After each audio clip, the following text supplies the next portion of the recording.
Hey everybody, how's it going? Raw here with some more Kerbal space shenanigans.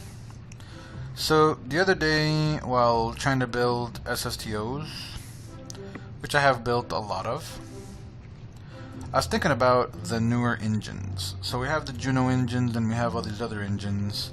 I haven't explored the possibilities for new VTOLs using those. So my first thought was, well, I could grab a SSTO, just staple some engines under the bottom of it, and make it fly, as in hover.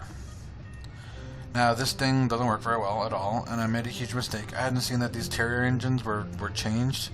If you guys don't know yet, well, for example, the Spark, which is tiny, in the vacuum it gives you, 18 kilonewtons of thrust, but in atmosphere at sea level it gives you 16. Check out the Terrier. Yeah, it's 60 in a vacuum, but at sea level it's 14. It's just like, weaker than the Spark. It's almost the same strength as the Twitch. The Spark actually outdoes it. So this is a terrible idea. Among others, this thing has too much fuel, it's off balance, etc, etc. But it got me thinking, let's do VTOLs with the new engines and see what we can come up with. So I decided to do just VTOLs and not SSTO VTOLs, just to check out the new engines as for VTOLs.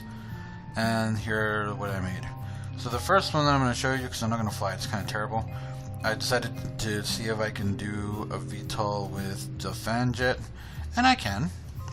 I mean, it has parachutes on it because it's hard to control. I normally land it that way, but this works. A little hard to control and a little ugly. But let's get to the good ones. So the first one that I designed, and this is a little characteristic of me, because this one has function, of course, but also it has a lot of it's very ornamental. Because I put so many wings on it, it was hard to control in the atmosphere. So I put all the control surfaces, but it actually works. This has 4 lifting Junos and 1 whiplash to propel it forward, as well as my old trick of the little engines here in the bottom. So computer controls, lock the brakes. I will hit 1 to disable the whiplash, and as soon as those Junos spin up, I'll be able to toggle on the rockets and this thing will take off. Let's see, we're getting pretty close. So this one just barely stays in the air off of all these rockets, and it's not the easiest one to control. This one's a lot easier to control as a plane. So I often run this with the Junos to give it like a semi-hover, but with the whiplash pushing it, and then it flies around pretty nice. You can still use the rockets to help you in, sharper turns than you would normally do. And yeah, so this one was okay. It's a little hard to control, and it's not going to win any hovering championships. It's kind of hard to control in a hover.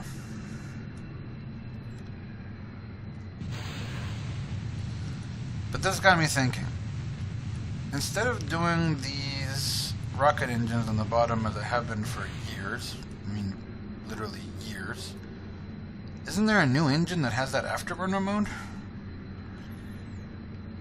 So that's when I built this.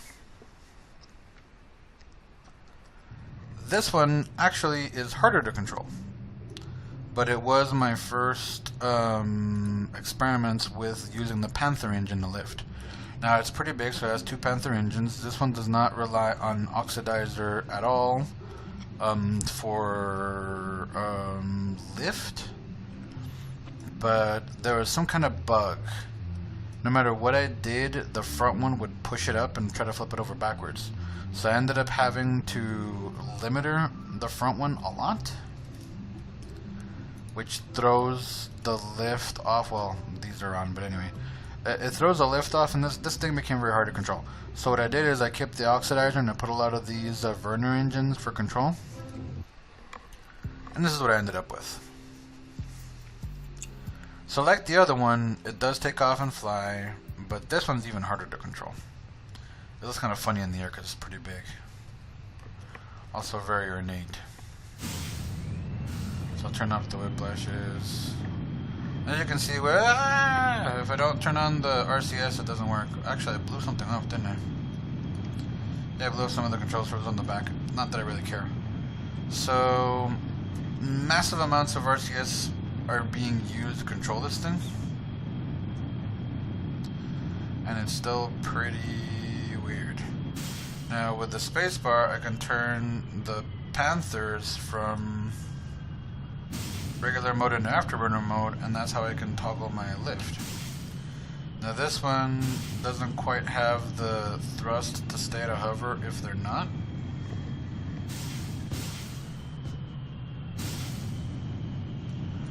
As you can see, even though it looked good, it really didn't work all that well. Now these are flamed out, I don't know why. So yeah, this thing worked marginally. I wasn't that happy with it. Hard to control, weird, too ornamental. I don't know. Me trying to make things look cool usually end up just looking like something overly spiky. I'm not sure why that is. Now once it's moving forward and using lift, I found that it became way easier to control. I could even turn off the RCS and still use it. So that gave me an idea. Design a plane with Panthers and Junos, still with a pusher, but design it to fly with the engines running, giving me a lot more lift, better control over that lift, and you know, the ability to hover and fly with like about as much control as I can get. So that's how this one came to be. Now this one's a lot smaller, not nearly as ornate. I still like the way it looks.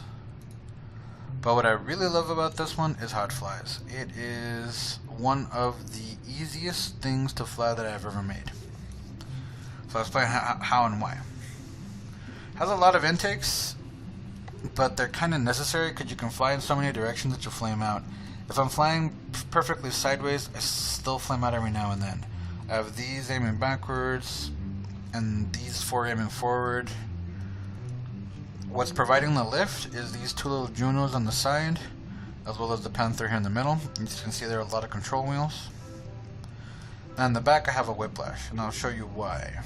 So, the first thing I notice about this thing is it scrambles like nobody's business. It gets off the ground and ready to fly in seconds, like 2 seconds.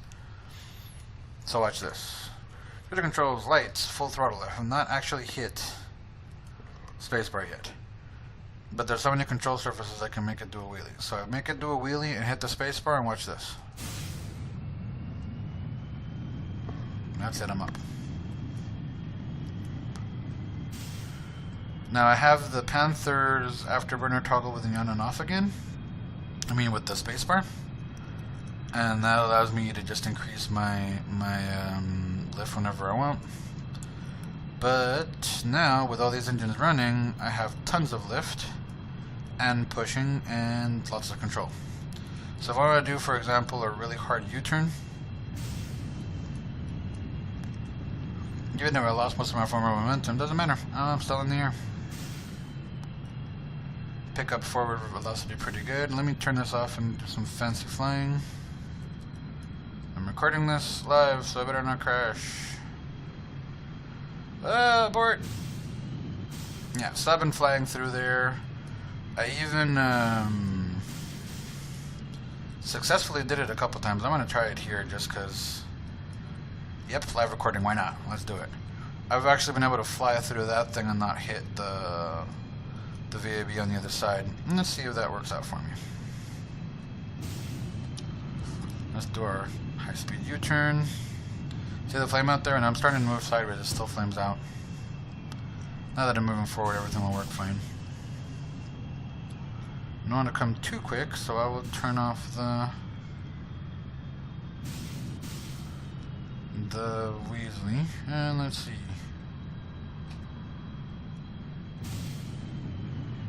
Whoa! Okay.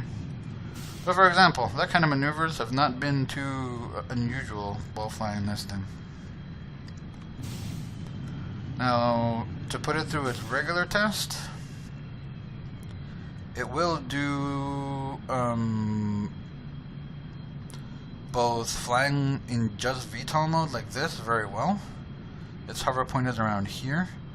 I normally put it a little bit lower that so I can come in for like controlled landings. And what I do is just, you know, toggle this to not drop too fast. It can actually fly just as a plane, even though it looks like it doesn't have that much lift. Let's show you guys that.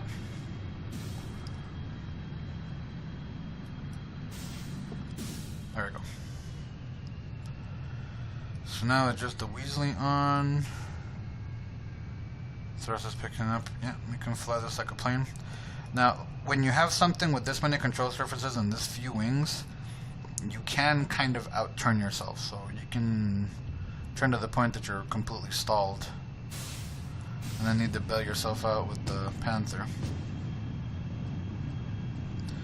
But another thing, the last thing I kind of loved about this design is, so I got used to just flying with all the engines running. But for example, if I'm coming in and I want to slow down and come in for a landing, well, I have thrust reversing on the Weasley. So I can just do that and hit some very good brakes. There I am. Hovering. So yeah, definitely all you guys wanting to do the VTOLs, consider it something like this. Use Junos to add a little bit more lift wherever you need it. Use the Panthers as your main source of lift. And I don't know how you guys like to toggle it, but toggle the spacebar to go from afterburning mode to regular mode. And yeah, you can do some pretty crazy things. The last kind of thing that one of these planes did that impressed me is I was trying to fly through this bridge. Kind of like I did earlier here, but chickened out. And I crashed into it. But this thing is so easy to control with the control wheels and the redundant lifting engines that I was able to land it. Jeb's in it over here. So I hit that bridge at over 100 meters per second, blew the right side of it off. The intake, the wings, the Juno, and I was still able to pull up and land. This thing will still fly now, even though one of the lifters is gone. I mean, it pulls to the side, but who cares? This thing will still fly. So as usual, thank you guys very much for watching. That's pretty much all I have for this episode. You know, limping VTOLs around, but whatever. And if Veos is watching this video, I can't wait to see your video on SSTOs, man. Can't wait. Yeah, landed a cripple one on top of this building. Haha. Anyway, you guys fly safe, unlike me, and thank you for watching as always. Bye now.